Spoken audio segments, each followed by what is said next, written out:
Amém, bom dia a todos. Espero que esteja tudo animado ou continue tudo animado. Quantos estão animados aqui nesta manhã? Esse amém foi bem forçado. Quantos estão animados e felizes por estar aqui nesta manhã? A sério? Não é sacrifício? Não?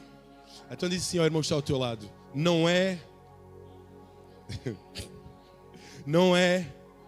um sacrifício eu estar aqui nesta manhã. Sacrifício é aquilo que o Senhor Jesus, agora doeu, fez por mim naquela cruz. Amém? Isso sim é sacrifício. Para nós é um privilégio, uma honra estarmos aqui e podermos cultuar ao Senhor. É um privilégio, é uma bênção, é um milagre até para algumas vidas poderem estar aqui nesta manhã. Sabe-se lá quantos de vós chegaram aqui a arrastar-se, sei lá, já mortos, famintos, sedentos. Sabe-se lá? Sabes lá tu como está o coração do irmão que está ao teu lado? Por muito bonito que ele possa parecer ou estar, por muito o cabelo estando arranjado, penteado, rímel nos olhos, para as mulheres, claro, gel no cabelo para os homens, sabe-se lá como está o seu coração. E atenção, esposa, sabe-se lá como está o teu esposo nesta manhã. Sabe lá você como se calhar profundamente estará o seu esposo. Esposo, atenção ao coração da sua esposa, porque o mesmo pode estar quebrantado e você não tomar conta disso. Por isso, nesta manhã, Deus cria a oportunidade para que tudo seja renovado. E é sobre renovação, é sobre um livro que fala principalmente de renovação que eu gostaria de partilhar convosco a mensagem do Senhor. Mas antes de começar, antes de iniciar, gostava que todos ficassem de pé. E há algum tempo que não faço isto, mas eu gosto também para exercitar a fé dos meus irmãos. E da mesma forma que deres, receberás. Assim diz a palavra do Senhor. E nesta manhã eu gostava que todos orassem pelo seu pastor. Amém? Que viesse uma oração. Muitos estão já... Orar, eu vim cá para receber. Não, a Bíblia diz que melhor é dar do que... E nesta manhã vais-me dar a tua oração. Vais orar por mim. Eu quero que você ore por mim. Eu desejo, eu preciso. Eu quero que Deus me use. E quero que você também exercite a sua oração. Amém? Levanta os teus braços e ora por mim, por favor. Faz a tua oração. Pai, abençoa este pastor lindo e maravilhoso. Amém? Pede ao Senhor nesta manhã, Senhor, que se possa trazer uma boa palavra, que eu possa trazer uma palavra abençoada, vinda do trono, vinda dos céus, Senhor. Pai, eu recebo, Senhor, a unção. Eu recebo, Senhor, a tua graça e misericórdia. Pai, eu recebo, Senhor. Eu quero ser usado por Ti. Eu quero ser usado, Senhor. Eu quero que me uses, Deus, em nome de Jesus. Pai, que eu deixe, que eu diminua e que Tu cresças nesta manhã, Senhor. Em nome de Jesus, Pai. Em nome de Jesus. Usa-me como ferramenta nas Tuas mãos. Usa-me como ferramenta de instrumento, impacto e avivamento nesta nação, nesta igreja, nos meus irmãos. Em nome de Jesus Cristo de Nazaré, Senhor. Em nome de Jesus, Pai. Em nome de Jesus. Em nome de Jesus. Em nome de Jesus. Amém? Isto é um princípio que nós devemos ter. Não só pelo pastor, como é óbvio, mas por todos nós. Orai uns pelos outros. Assim também diz a palavra. Cuidai uns dos outros. Amai uns aos outros. Assim diz a palavra. Amém? Podemos ficar sentados. Abra a sua Bíblia em Neemias, livro de Neemias, capítulo 1, versículo 1 a 4. Livro de Neemias, capítulo 1, e vamos ler do versículo 1 a 4.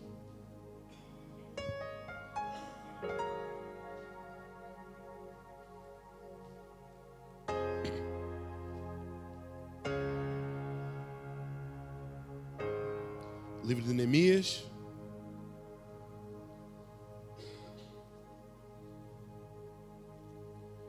capítulo 1, e vamos ler do versículo 1 a 4. Quem já abriu, diga amém. Amém? Amém ou não amém, como outro pastor dizia. E diz o seguinte: as palavras de Neemias, filho de Acalias. E sucedeu no mês de Quisleu, no ano 20º, estando eu em Suzã, a fortaleza, que veio Anani, um dos meus irmãos, ele e alguns de Judá, e perguntei-lhes pelos judeus que escaparam. e que restaram do cativeiro, e acerca de Jerusalém.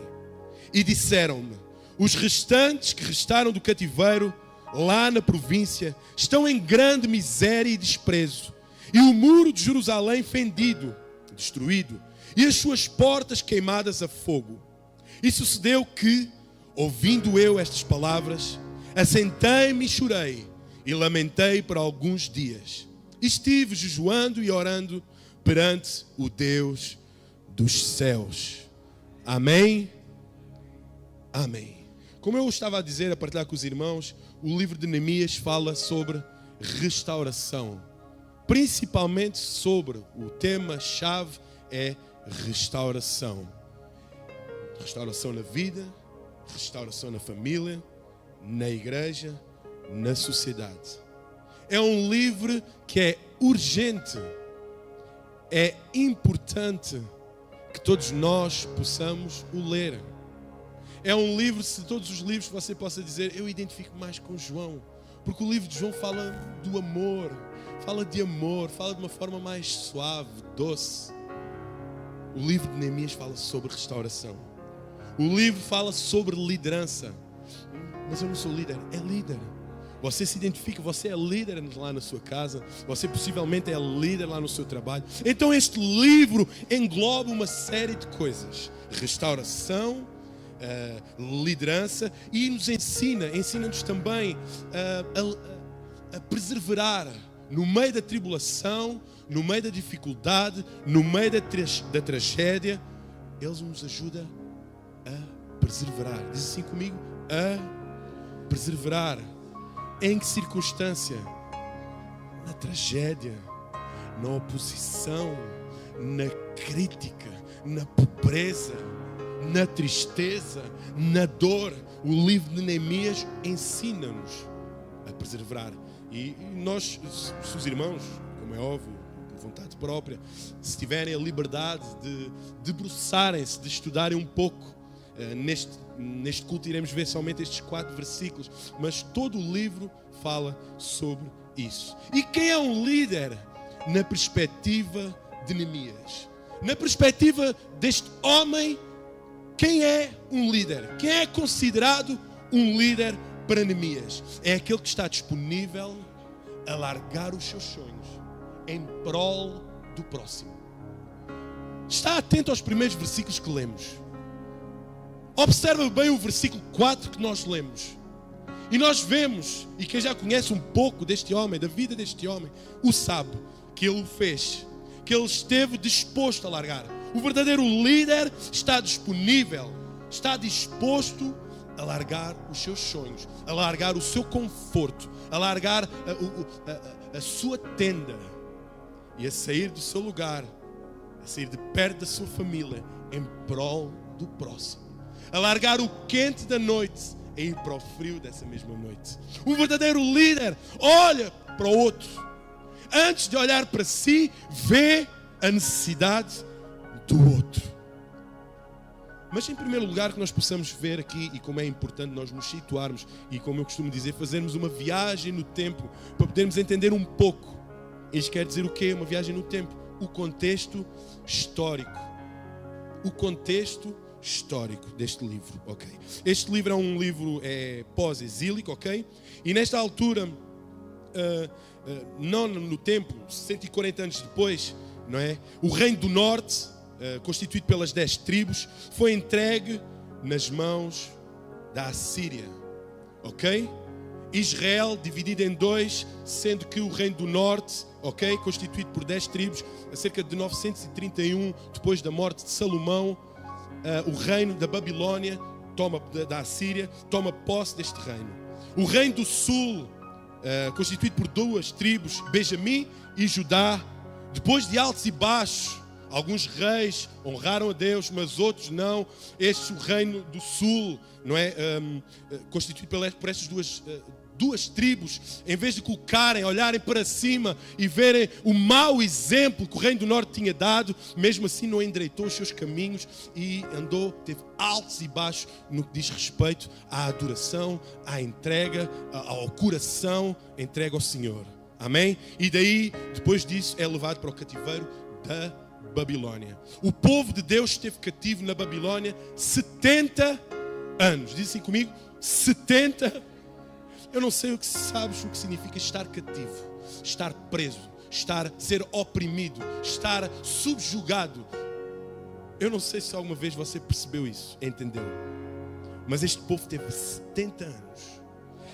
E no reino, quando o reino do sul foi tomado, foi sequestrado, chamemos-lhe assim, pelo reino da Babilônia, eles foram retirados. Mas quando os Medo-Persas conquistam a Babilônia, visto que a política, a mentalidade daquele reino era bem diferente da forma, enquanto na Babilônia o rei era o topo, não havia lei, o rei era o topo, ele mandava, ele fazia o que queria. No reino Medo-Persa já não era assim. E nós vimos no caso de Daniel, ok? Daniel, quando foi lançado na cova dos leões, todos nós sabemos que aquele rei não queria que o Daniel fosse lançado na cova dos leões. Verdade ou não? Quantos lembram aqui? O rei não queria. O rei pedia a Deus, Daniel, se o teu Deus te ouvir, vai ser livre dos leões. Verdade ou não? Mas ele, derivado ao decreto que havia sido posto, o selo carimbado, ele não tinha a autoridade máxima, ok? E aqui, tomando posse, o reino Medo-Persa, conquistando a Babilônia, enquanto os babilônicos, não é, tomavam para si, para a Babilônia, aquele povo preso, cativo, os Medo-Persas mandavam, cativavam, se possamos chamar assim, os prendiam, os subjugavam nas suas próprias nações, ok? Um povo cativo, mas na sua casa, no seu país. E este retorno, em segundo lugar, vamos ver o retorno do cativeiro da Babilônia. E este retorno foi feito em 3 fases, ok? Recapitulando, 70 anos de cativeiro na Babilônia, o reino Medo-Persa toma posse, conquista a Babilônia e envia o povo de Deus para a sua terra, ok? E este retorno é feito em 3 fases, ok? Em primeiro lugar, este retorno é feito em 516 a.C. pela liderança de Zorobabel, ok? Em segundo lugar, em 457 a.C. pela liderança de Esdras. E em terceiro lugar, em 444, pela liderança de Neemias. Todas estas fases tiveram um objetivo, sendo que pela liderança de Zorobabel era a reconstrução do templo. O povo voltou para a reconstrução do templo. Pela liderança de Esdras, ensino da lei. E pela liderança de Neemias, a reconstrução dos muros. Amém? Até aqui todos entenderam? É necessário nós percebermos do que é que estamos a falar. É necessário nós nos enquadrarmos, nós nos colocarmos na pele de Neemias, para podermos entender a sua vida e a sua decisão. E o peso da sua decisão, ok? Então, voltam para reconstruir a cidade no templo, na liderança de Zorobabel. Mas logo que este povo, na liderança de Zorobabel, volta para Jerusalém, ok? Os samaritanos que lá estavam, tentam se unir nesta reconstrução do templo. O povo volta do cativeiro, o povo volta para a reconstrução do templo, mas eles chegam e quem está lá? Os samaritanos. Mas este povo que retorna não aceita a união com este povo. E por que é que não aceita esta união com os samaritanos?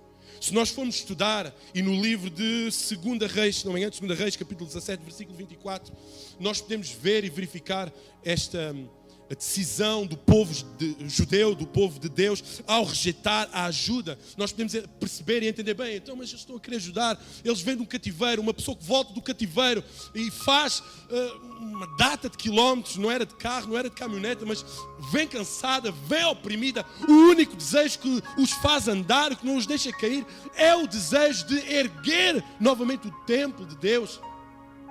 E chegam lá e rejeitam a ajuda dos samaritanos. E em 2 Reis fala isso mesmo. Capítulo 17, versículo 24. A razão da rejeição da ajuda. Porque os samaritanos queriam ao mesmo tempo que os judeus adoraram ao Deus vivo, ao Deus soberano, ao Deus maravilhoso, ao Deus que reina, ao Deus eterno, os samaritanos queriam adorar ao seu Deus. E você pode conferir em 2 Reis, como eu disse, capítulo 17. Isto era uma espécie que, na língua de hoje, podemos chamar o ecumenismo. Vários deuses, um só povo, vários deuses, uma só adoração. E nunca foi esse o projeto de Deus. O Deus é o único que quer ser adorado. Ele quer a sua glória. A glória, a honra e o louvor é dado só a um Deus, a nenhum mais. O nosso Deus, o nosso Pai. Entende? E daí esta rejeição. E a determinado momento, derivado a esta rejeição do povo judeu, sábios, por conseguirem discernir a intenção deste povo samaritano, eles escrevem uma carta ao rei. E escrevem uma carta ao rei não contando a verdade, não sendo justos, mas com várias injúrias e várias injustiças ao rei Artaxerxes, e ele embarga, paralisa a construção do templo e da cidade. E ali está novamente um impasse. Então Neemias estava debaixo disso, debaixo desta pressão, para além da miséria, para além da dor, para além das portas queimadas, para além dos muros caídos, para além da tristeza e do sufoco de 140 anos de tormento, porque na altura de Neemias já havia passado 140 anos, ok? Desde os 70 anos de cativeiro, mais 59 anos de Zorobabel para Esdras, e de Esdras para Neemias passou mais 13 anos. 140 anos debaixo desta pressão, opressão e este sentimento. E é neste contexto que Neemias se dirige ao rei. Havia um decreto para a não construção, para a não reconstrução. E os samaritanos enviam uma carta a dizer: atenção, rei, que eles estão-se a querer reerguer. Atenção, que esta cidade pode ser perigosa para o teu reino. Eles não vão querer pagar os impostos, eles vão ficar com o nariz empinado, eles vão ficar mais fortes. E todos nós sabemos, em diversas passagens da Bíblia, quando o povo de Deus parecia, ou o rei entendia, não é? Que o povo de Deus, no caso dos hebreus, estavam a ficar mais fortes, eles eram lançados, mortos, oprimidos, com escravatura, etc. E era neste contexto que Neemias estava. Mas este homem foi ousado. Mas primeiro vamos ver o perfil de Neemias. Como é que era Neemias? Eu neste momento não te consigo dar a altura, o peso, a largura. Não te posso dizer. A única coisa que eu sei é que ele nasceu no cativeiro da Babilônia. Apesar dele, nasceu lá, então devia ter a cultura de lá, os hábitos de lá.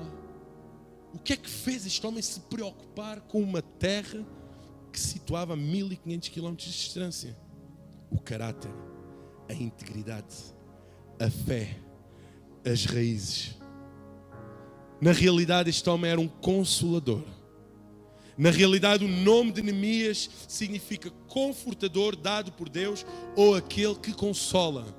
Neemias significa consolador. Diz assim comigo: consolador. Neemias era um consolador. Era um consolador dado por Deus àquele povo que estava na miséria. E quais é que são as marcas de um consolador? Que marcas? Lembram-se que no Novo Testamento, uma viagem de uns anos à frente, no Novo Testamento, quando Jesus sobe para os céus, diz que deixa aqui o Consolador. Se nós hoje estamos bem, mesmo perante a tristeza, a dor, a miséria, a pobreza, seja o que for, é porque temos dentro de nós um... Qual a função do Consolador? Trazer a paz, a força, o ânimo, a motivação, a esperança, a fé. E nós falarmos do Espírito Santo, conseguimos saber, determinar, caracterizar as marcas do mesmo. Verdade ou não? É verdade. Sabemos. Porquê? Porque já experimentámos isso na nossa vida. Mas vamos ver o perfil de Neemias. Neemias, como consolador, era um homem de coração aberto. Neemias tinha um coração aberto. Disse comigo, um coração aberto. Nestes 4 primeiros versículos nós conseguimos caracterizar e ver isso no coração de Neemias. Conseguimos observar somente, não precisa de um grande estudo, de uma grande análise, a forma como o versículo 4 está escrito, que ele, sabendo isso, ele jejuou, ele orou durante vários dias por um povo que ele talvez nem conhecesse. Neemias era um homem que se importava. Neemias era um homem que tinha disponibilidade. Neemias não olhava para a agenda, hoje dá, amanhã posso, não sei, vou marcar, se tiver tempo logo digo. Não, Neemias respondeu automaticamente. Neemias sentiu a dor. Neemias, através da informação que Anani lhe dá, seu irmão, ele sente, ele se importa, ele mostra a disponibilidade. Um consolador tem disposição para ouvir as aflições. Um consolador, e digam-me lá se não é verdade, quantas vezes nós estivemos perante Deus, perante a presença do Espírito Santo, e o Consolador, aquele que é para todo sempre, nosso Consolador, está conosco lá para nos ouvir, mesmo sendo falhos, Ele está lá, Ele tem disponibilidade, Ele tem disposição, Ele tem uma mente aberta para escutar, ok? As aflições que lhe são contadas. Neemias era um homem consolador. Neemias não se importou com a sua posição. Ele não queria saber, um consolador não se importa com a posição que ocupa. Um consolador desce para a sua capa, desce para o seu traje, desce para as suas funções terrenas e se une às funções celestiais. Desce da sua função terrena, ok? Para fazer as funções que são do reino. Amar o próximo, ajudar o próximo, motivar aquele que está cansado, fortalecer aquele que está triste. Um consolador tem esse papel. Neemias era assim. Neemias não se importava, e se nós formos ver mais à frente no versículo 11, nós podemos ver a sua função. Qual a função de Neemias? Nós sabemos no versículo 11 que diz assim: nesse tempo eu era copeiro do rei. Nesse tempo Neemias era copeiro do rei. E nós podemos perceber, mas era só servir o copo. Se nós soubermos um pouco de história, o copeiro do rei era um homem de confiança. Um copeiro do rei tinha a espada na sua garganta continuamente, porque bastava o rei suspeitar, pensar, sonhar que o copeiro o podia envenenar através da bebida ou da comida. Ele ocupava uma posição importante. Ele era um homem de confiança. E se nós estudarmos isso mais um pouco à frente, tal e qual como eu ministrei, como foi ministrado, que o rei lhe concedeu tudo o que queria. A Bíblia diz que o rei lhe concedeu tudo o que queria. Por quê? Porque ele é um homem de confiança. Neemias ocupava uma posição, e naquela época, uma posição muito importante, e naquela época os reis eram muito inseguros. Por muita riqueza, quanto mais riqueza tiver, por muito poderio que pudessem ter, a insegurança reinava. Eles se traíam. Os seus guardas pessoais, os seus guardas às vezes de maior posição, de posição mais confiável, traíam os reis. Do nada morriam, e se nós estudarmos a história, podemos ver, morriam cedo. Os pais matavam os filhos matavam os pais, os filhos matavam as mães matavam os filhos. E era o que se vivia naquele tempo. Era esta a tradição, a cultura que havia nestes tempos. Quanto mais poder tem, mais medo de perder tem. Medo de ser traído, medo da traição. E era muito comum, como eu acabei de dizer, o envenenamento. E Neemias era um homem de confiança. Neemias nasceu na Babilônia. Nasceu na Babilônia.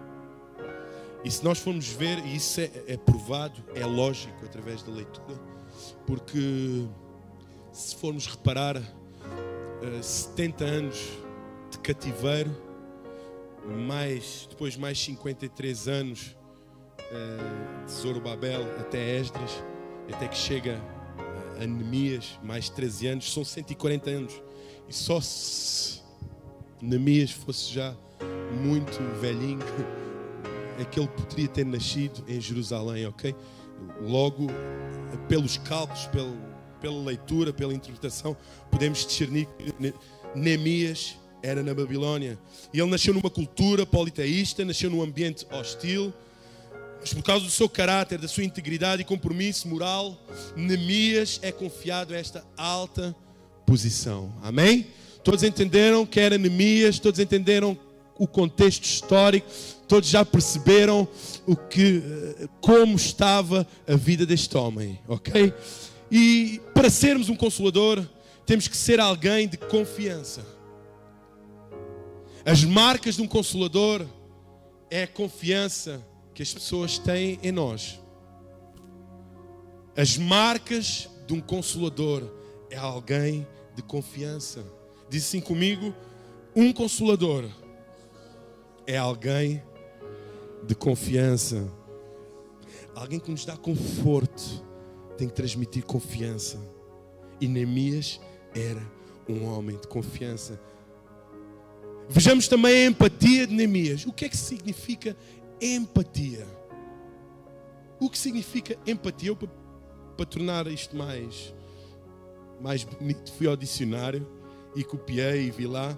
E no dicionário fala: é a capacidade psicológica para sentir o que sentiria uma pessoa caso estivesse na mesma situação.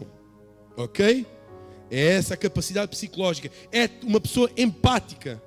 É aquela pessoa que consegue compreender, entender como a pessoa está, como a pessoa se sente, como a pessoa neste momento está. Se importa também.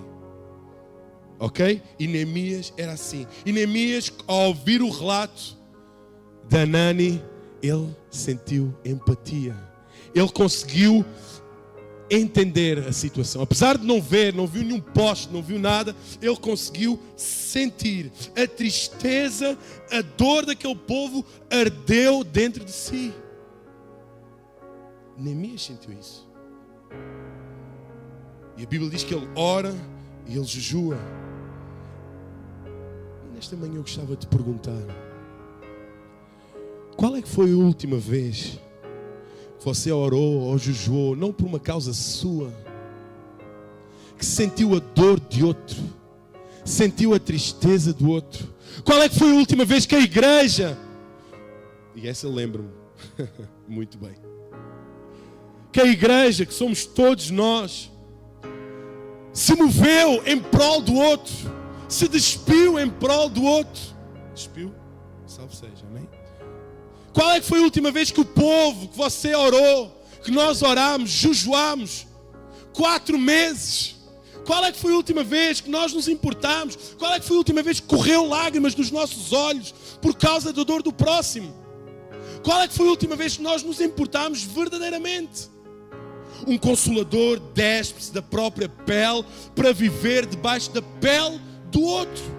Eu dispo da minha pele que neste momento está bem, pois o Deus tem-me dado graça. Deus tem abençoado os meus filhos e a minha casa. Mas em prol do outro, eu me dispo da minha pele e me coloco no corpo do outro para sentir. A Bíblia fala que devemos caminhar 2, não é? Para que se um cair, o outro levantar. Qual é que foi a última vez que fizeste isso? Qual é que foi a última vez que sentiste o coração, o bater do coração do outro? Como povo de Deus, como servos de Deus, com certeza eu perguntar: quantos servos de Deus estão aqui nesta manhã? Quantos vão dizer amém? Pelo menos os levitas têm que dizer amém. Pelo menos os levitas. Quantos servos de Deus estão aqui nesta manhã? No mínimo, tem que ser 10, mas mais ou menos isso. Quantos servos? Neemias era um consolador e era um servo que se preocupou com o seu povo, que se moveu pelo seu povo, teve a percepção do seu povo, da situação em que se encontrava o seu povo. Discerniu. Sabe, muitas vezes nós andamos aqui na igreja de olhos vendados. Eu vou demonstrar. Não filma agora, depois corta. Sabem, entramos de vendas nos olhos, onde os olhos estão ligados ao nosso coração somente. Os nossos olhos olham para aquilo que nós sentimos, para aquilo que nós vivemos, para o nosso estado, para as nossas emoções, para as nossas necessidades, para a nossa vida.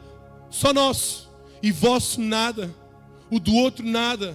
Entramos vendados, não nos preocupamos, não fazemos questões. Como está? Calma. Mas eu pergunto se está tudo bem. Já vamos ver mais à frente, que também é uma marca de um consolador. É fazer questões, mas se preocupar verdadeiramente com o outro. Porque perguntar como é que tu estás, sem ter o interesse de ajudar, ou sem querer fazer nada, só para parecer bem, isso não é nada. Não é nada. Neemias se preocupava com outra. A marca do Consolador é um homem que se importa com as pessoas e não apenas com o seu sucesso. Nós às vezes temos importado com os outros. Será que nós nos temos preocupado ao ponto de não nos deixar dormir? Como servos de Deus, como levitas do Senhor, isso tira-nos o sono. A pobreza do próximo, a angústia do próximo, a situação do próximo tem nos incomodado, tem nos feito orar e jejuar, tem nos feito acordar às 4, 5 da manhã, tem focado a oração só no próximo. Neemias era um homem consolador que se importou com as pessoas e não somente com o seu sucesso. Repare, Neemias está pronto a abdicar do seu próprio sucesso em prol dos outros. Para, não sei se estão a ver um reino, as regalias, as relíquias, a comida, o bem-estar, a posição. Alguns falam que ele é considerado talvez o primeiro-ministro, ou alguém com uma posição muito forte, muito próxima do rei, alguém com uma grande responsabilidade perante o povo. Mas a Bíblia fala-nos que ele era copeiro. E ele não quis saber da sua posição, ele não quis saber do lugar que ocupava, ele não quis saber do conforto dos seus lençóis. Neemias era um homem que se importava com as pessoas. E nós, como servos de Deus, temos nos importado. Temos nos importado. Mais que uma frase de Facebook, de Twitter, mais que um versículo em mensagem, SMS. Qual tem sido a nossa atitude?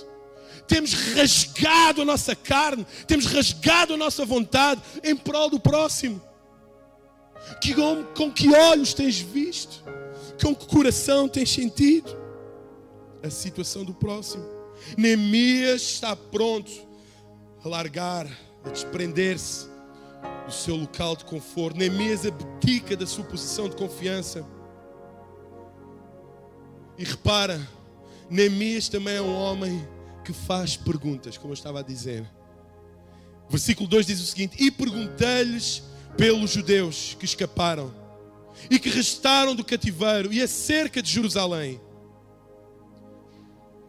A partir de hoje, que nós possamos ter mais atenção à forma como perguntamos, a quem perguntamos e com que disposição perguntamos para fazer algo. A próxima vez que nós perguntarmos, então está tudo bem? Está preparado para ouvir não? Precisa da tua ajuda para depois agires. Porque perguntar se está bem e se a irmã ou o irmão disser que está mal e você não tiver qualquer intenção de ajudar, fazer algo, não vale a pena perguntar. Chama-se hipocrisia. Hipocrisia. Então, mano, está tudo bem? Chega. Então, mano, está tudo bem?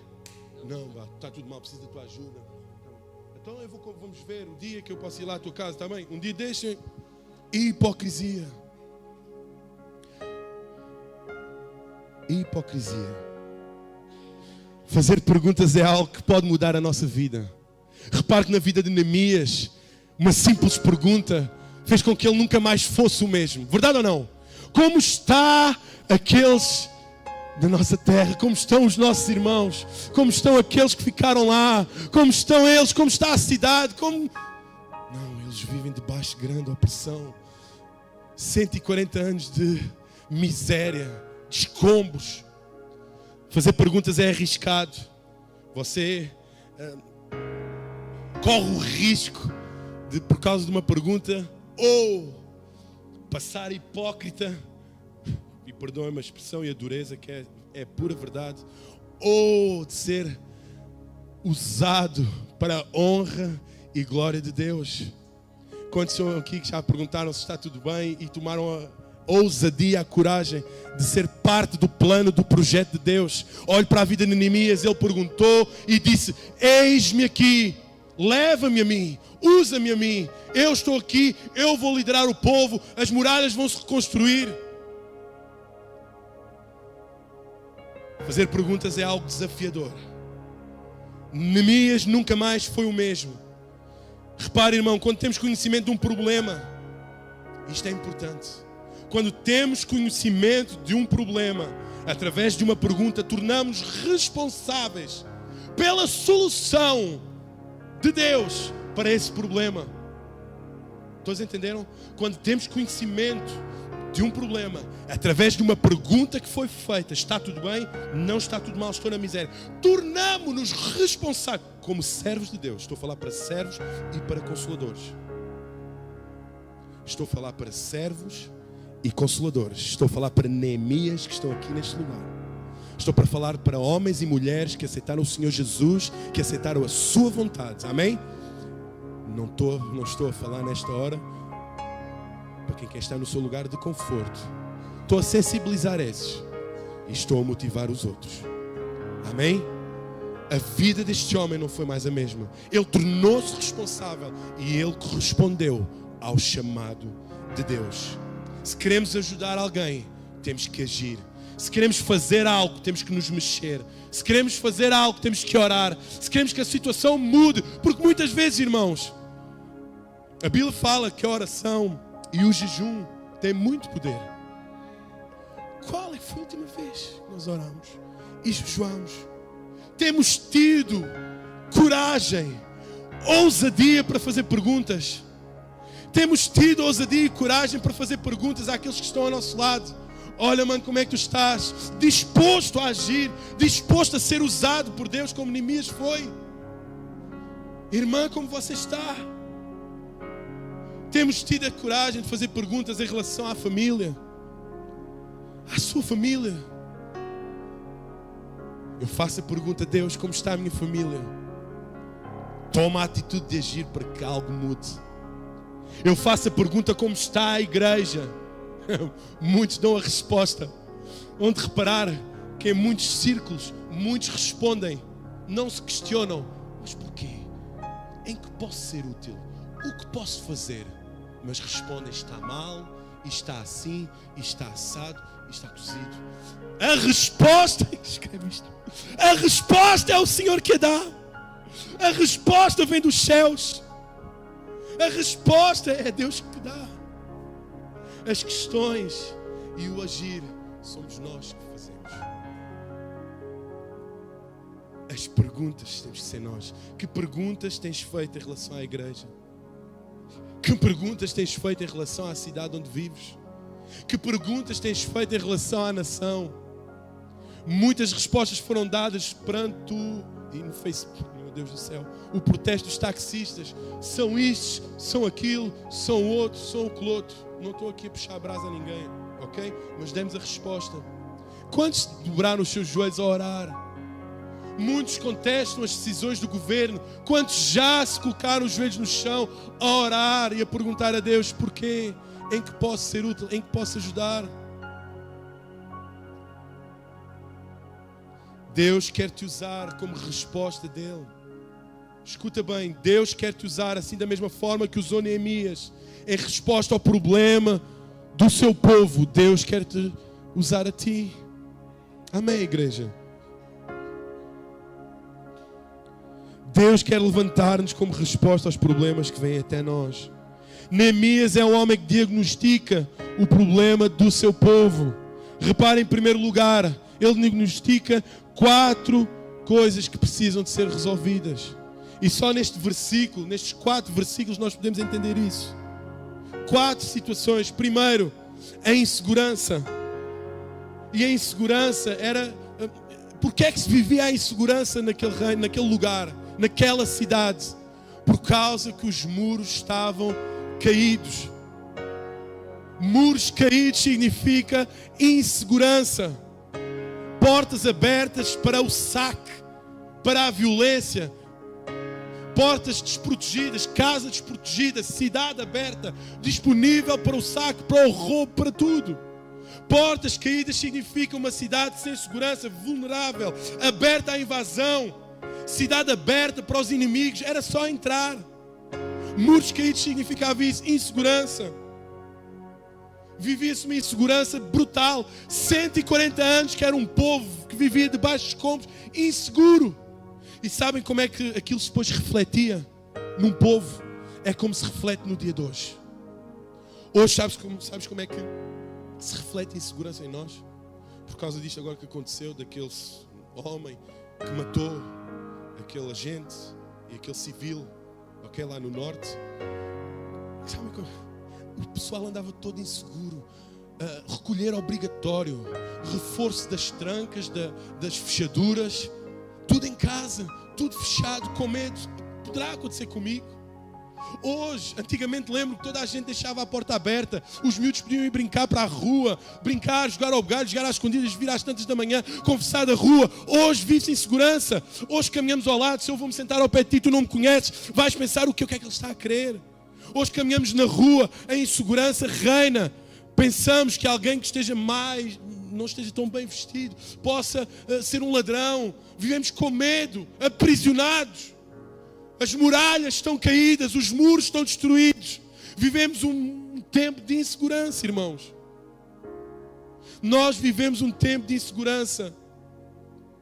E a grande questão é esta: quantos estão prontos para reerguer, para construir os muros? Quantos Neemias estão aqui nesta manhã? Quantos muros caídos estão na tua casa? Os muros da tua família, do teu emprego, da tua saúde. Já estão derribados, anulados, destruídos.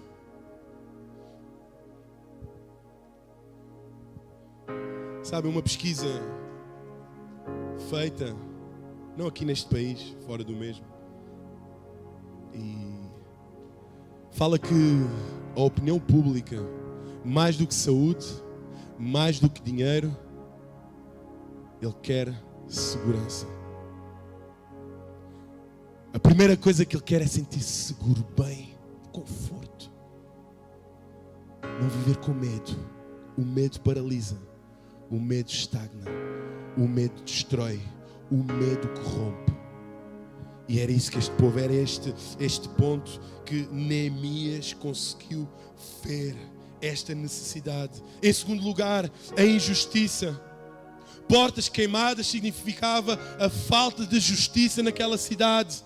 Se nós formos estudar a Bíblia, vamos ver que às portas das cidades, os juízes julgavam as causas. Era às portas das cidades que os juízes julgavam as causas do povo. Esta cidade não tinha justiça há 140 anos. Era a injustiça reinava, a justiça, o império da injustiça. O que é que temos nós vivido hoje?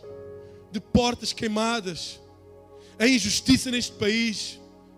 A injustiça que se vive. Julgam-se as pessoas conforme a sua posição. Julgam-se qualquer um. E se for alguém com menos posses, é julgado de uma maneira. Se for alguém com mais posses, é julgado de outra. E entre outros países, a injustiça reinava neste lugar. Reinava a corrupção, as irregularidades. Não havia lei nem justiça. E é isso que nós vivemos hoje. Não temos tido casos desses? Claro que sim. Não vou dizer nomes, não vale a pena. Mas nós vemos por provas de A mais B que X pessoa cometeu tal crime, mas passado algum tempo é ilibado, sai cá para fora e ainda pede a indenização ao Estado. A injustiça. Pessoas que matam. Passado, eu não estou a dizer que devia-se dar 30 ou 50 anos ou 70 anos, mas 2 ou 3 anos depois estão cá fora por bom comportamento. Ok? O que é que se passa? A injustiça entre o povo de Deus. Muitos juízes se levantam mas de portas queimadas. Muitos juízes querem julgar, mas sem as portas estarem erguidas. E lembram-se que a verdadeira porta é Jesus. Lembram-se que a verdadeira porta é Jesus. Quem julga é o Senhor. Quem vê é o Senhor. E muitos juízes se levantam. Naquela cidade vivia-se isso. E o facto de Neemias estar a 1500 quilómetros, a Bíblia fala que ele estava em Suzã, estar a 1500 quilómetros, ele importou-se com aquele povo. Em quarto lugar, o desprezo daquela cidade. O verso 3 fala: e a cidade não está apenas debaixo do opróbrio, mas também de desprezo, abandono, esquecimento. E Neemias é a resposta de Deus aos problemas do seu povo. Ele não apenas diagnostica, ele age, ele quer fazer algo. Não basta termos a informação, sabermos como está, mas temos que ter, não basta a informação, a sabedoria, o conhecimento. Tem que haver a ação. Não basta nós fazermos o CMC, o CBT, o bacharelato, não basta isso, não basta o conhecimento da mente, tem que haver ação. Tem que haver ação. Temos que nos mexer. Povo de Deus, consoladores do Senhor, que são usados por Deus, que se dizem que se chamam pelo seu nome. Não basta conhecimento, tem que haver ação no terreno, atitude, comportamento. Neemias abdica de tudo para realizar os sonhos de Deus. Qual é que foi a última vez que abandonaste os teus sonhos em prol dos sonhos de Deus, dos projetos de Deus? A Bíblia fala que os sonhos de Deus são mais altos, maiores, mais prósperos, mais abençoados, tremendos, magníficos. Qual é que foi a última vez que abdicaste do teu sonho? Eis-me aqui, Senhor. Mesmo que o teu sonho seja lindo e maravilhoso nas nuvens, e o sonho de Deus seja na lama, a carregar pedra, a lavar o chão, qual é que foi a última vez que tomaste essa atitude? Sabem, fazer a vontade de Deus não é sacrifício, como eu disse, é privilégio. Muitos de nós se deslocam para a obra de Deus, reerguer os muros, levantar as portas, tomar posse do coração daqueles que sofrem para os consolar e acham que estão a fazer uma grande coisa. Não é nada para nós, para mim, para a minha esposa, ter que estar aqui ao domingo, ter que estar à quinta-feira, ter que estar à segunda-feira, ter que me deslocar assim, não é nada. Isto não é nada perante aquilo que o Senhor Jesus fez naquela cruz por mim. Não é nada. Não é nada. Neemias é um homem que se levanta como resposta de Deus para os problemas do seu povo. E repara bem, nós às vezes calculamos com uma máquina de calcular bem digital, bem feita à nossa medida. Se eu me deslocar mais às 11 horas para a igreja, vou ter que subtrair, não vou poder estar com a minha família, menos, não vou poder estar com a minha mulher, menos. Fazemos assim os cálculos mais ou menos. Só tenho fim de semana para descansar. É às vezes que vem à minha mente. Um pensamento que vem à minha mente é o seguinte: poça, só tenho fim de semana, este fim de semana sinto que não descansei nada e segunda-feira vou já começar a trabalhar. É só a mim, graças a Deus. Graças a Deus. E agora vou ter que sair, e agora vou ter que gastar gasóleo para levar aquele irmão, e agora vou ter que dizer não a mim mesmo para fazer a vontade do Senhor. E poças, que sacrifício, meu Deus. Mas repara na história de Neemias. Repara que nós hoje estamos aqui a inspirar-nos, e vamos para casa com certeza estudar sobre este homem. Repara que até ao dia de hoje nos inspiramos nesta atitude. O seu livro, o seu nome está escrito na palavra do Senhor. O galardão deste homem não tem dimensão. O galardão deste homem no céu não tem tamanho. É incalculável aquilo que o Senhor tem para ele lá nos céus. Aquilo que o Senhor lhe dá, aquilo que o Senhor lhe deu e aquilo que o Senhor fez. Por isso calcula bem as tuas contas, faz bem os teus cálculos, porque ao abdicar das tuas coisas, dos teus sonhos, Deus te coloca mais alto. Ele era copeiro do rei, abdicou da sua alta posição para ser servo do Senhor. Eu não sei como valorizas isso, ser um servo do Senhor. Eu não sei como tu vês isso, ser um servo, um verdadeiro servo, um verdadeiro consolador do Senhor. Eu não sei como caracterizas, como colocas na tua vida, como posicionas ser um verdadeiro servo de Deus, ser um verdadeiro discípulo de Deus. Sabe, os discípulos dão-nos 10-0, 10-0. Eles sabiam que podiam ser, ao pregar as boas novas de Cristo, iriam ser perseguidos, iriam ser mortos. E mesmo assim, não desistiram em momento algum.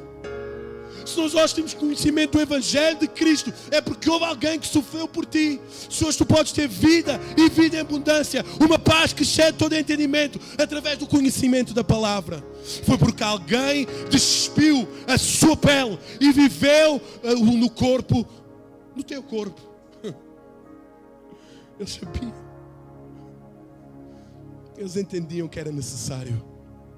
Uns foram esfolados, outros foram arrastados pelas cidades, outros foram crucificados, outros foram... E eles sabiam disso, sempre se reuniam, eles sabiam que corriam risco. Muitos foram lançados nas arenas, como festa, como diversão. Para além da dor física, a humilhação. Crianças nos colos, eles se despiram um consolador, foram consoladores daqueles que estavam por vir. Eles se preocuparam, é importante, tem que ser, tem que fazer, bebés no colo. Crianças, estás a imaginar que o teu filho por uma arena, não só a morte física, mas a morte emocional, psicológica, a humilhação, e nunca se negaram. Foram, fizeram. Verdadeiros Neemias têm de se levantar nesta manhã, neste lugar, aqueles que se importam. Entre esse lugar e para terminar, um consolador é alguém que é capaz de sentir na pele a dor do próprio povo. Por que Neemias chora? Olha esta questão. Porquê é que Neemias, porquê é que você acha, ou nós achamos, que Neemias chora? O que é mais evidente? O que é mais evidente? Claro que é a situação em que estava o povo. Claro que era aquela... Ele, através da informação que Hanani lhe dá, ele se sente o pesar. Com certeza Hanani vinha todo sujo, vinha desesperado, vinha abalado, vinha... Não. Neemias também chora pelo nome do Senhor nosso Deus. Imagine um povo que se chama pelo seu nome. Aqueles gentios todos. Então este é o Deus de Neemias, este é o Deus de Israel, este é o Deus de Jerusalém, é este Deus que deixa passar o seu povo por 140 anos de miséria. O nome de Deus estava a ser humilhado, espezinhado. E Neemias chora, porque Neemias quer que o nome de Deus seja levantado. As pessoas possam dizer, o Deus de Israel ainda vive, o Deus de Israel supra a necessidade. Neemias queria ouvir isso, e naquela altura não era isso que ele ouvia.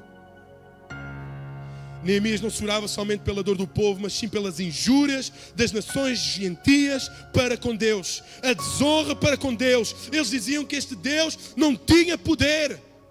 Eles declaravam que este Deus não podia fazer nada perante aquela situação. Imagina de ser declarado na rua, com certeza já ouviste isso N vezes, mas como sentiste? Deus, eu não acredito em Deus. Quem é esse Deus? Ontem vi um post no Facebook que deu-me, mexeu comigo. Uma falta de educação brutal, de respeito brutal sobre Deus, sobre Jesus. Como nós nos sentimos quando a palavra de Deus é espezinhada pelo mundo? Como nós sentimos isso? Que identidade nós temos de filhos? Que filhos somos nós? Não nos importamos que o Pai seja gozado e humilhado. Que filhos somos nós? Que lágrimas têm corrido do nosso rosto quando o nosso Pai é maltratado? Quem é o teu Deus? Quem é o teu Deus? Quem é o teu Deus? Como nós nos sentimos? Será que nós temos, e Neemias chora pelo seu Deus e chora pelo seu povo, sente a dor, e será que nós temos sentido essa dor? Reparem, quantos aqui têm televisão ou veem televisão enquanto jantam? Quantos? Levanta o teu braço. Têm televisão na sala ou na cozinha e veem as notícias, ou conseguem ver, ou enquanto estão a comer, ou enquanto estão a dormir, ou enquanto estão a descansar. Quantos têm televisão? Ponto. Todos têm televisão, amém. Como o teu coração se sente quando fazes zapping e para, por exemplo, há uns anos atrás, não sei, 2012, aquilo que aconteceu, aquele tsunami, não sei se foi em 2012 ou 2010, não me recordo da data, mas quando nós vimos essa tragédia, como é que nós nos sentimos? Passava vezes, quando as torres gêmeas caíram, como é que nós sentimos? Foi algo superficial, que sentimos só aqui, e logo a gente vai para a cama e nos esquecemos daquilo. Como é que nós nos sentimos quando vimos aqueles milhares de mortos naquele tsunami que houve, que se calhar até aos dias de hoje as casas, os corpos estão a ser procurados. Nós como servos, como Neemias, como nos temos sentido? Temos nos importado. Repara, Neemias no mês de Quisleu, que é o mês de novembro, dezembro, ao mês de Nissan, que foi quando ele chegou perante o rei, ele diz que orou e jejuou. Muitas vezes a nossa angústia, a nossa tristeza não dura um minuto, não dura um dia, não dura uma semana. Passou, deixou de existir. O tormento que o próximo está a viver se esqueceu. Já nem nos lembramos. Nos entretemos com tantas outras coisas. Mas os Neemias desapareceram, morreram. Como servos de Deus, como nós temos vivido, temos nos importado. Neemias é um homem que busca os recursos do céu e da terra. Vamos ficar de pé.